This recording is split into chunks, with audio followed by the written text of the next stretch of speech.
If you've ever managed people, or hey, if you've ever been managed, you know the struggle, right? How do you get amazing results and keep people feeling good about what they do?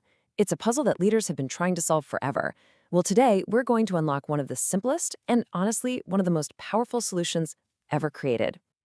For a long time, it felt like managers were forced to pick a side. You had the tough autocrat over here. You know the type, all about the bottom line, all about the results. And yeah, the organization often wins, but the people, they usually lose. Then, on the other side, you've got the nice Democrat, super supportive, really collaborative. The people might feel great, but the organization's goals can sometimes take a back seat. It's this classic, impossible trade-off. But what if that whole thing is a false choice? What if there's a way to manage where everybody wins? A way for the company to crush its goals and for the people doing the work to thrive? Well, that's the big question we're digging into. So, how do we actually solve this puzzle? Well, the 1 Minute Manager boils it all down to three, and I mean surprisingly simple techniques. These secrets are designed to turn management from this constant, exhausting struggle into a series of quick, powerful, and really effective moments. And here's the whole framework in a nutshell. It all kicks off with 1 minute goals. The purpose here is simple: no surprises. Everyone knows exactly what's expected of them. Next up, you've got 1 minute praisings, which are all about reinforcing good behavior. The key phrase here is catch them doing something right. And finally, there are 1 minute reprimands, which are for correcting mistakes. The motto, hate the behavior, love the person. Let's break down that first one, goals. The first secret is all about clarity. Now, 1 minute goal setting isn't about some massive 50-page document nobody ever reads. Nope, it's about you and your team member agreeing on a few critical goals, defining what success actually looks like, and then writing each one down on a single page. We're talking less than 250 words. But here's the magic, the daily review. You each take just a minute every now and then to glance at the goal and then look at what's actually happening. It's like a constant, gentle course correction.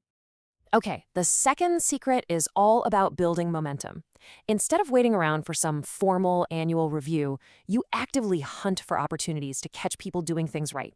And when you see it, you praise them on the spot, immediately. You tell them exactly what they did right and why it was so helpful. Then, and this part is so important, you just pause for a second. Let that good feeling really sink in. Then you encourage them to keep up the great work. That's how you build confidence. That's how you build winners.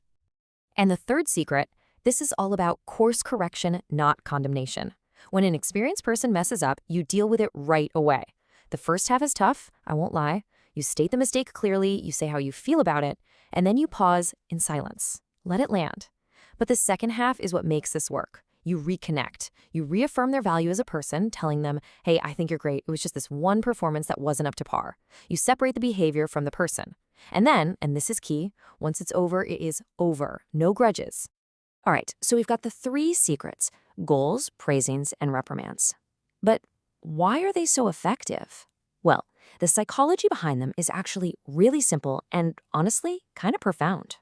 This right here, this quote, is the entire philosophy of the system packed into one sentence. And this isn't about being soft or fluffy. It's a hard-nosed, practical truth. When people feel confident, when they have self-respect, they just do better work, period. So the manager's job is really to help build people up. Think about it like this. Would you have any fun bowling if someone hung a giant sheet in front of the pins? You'd roll the ball, you'd hear a crash, but you'd have no idea if you got a strike or a gutter ball. It would be pointless, right?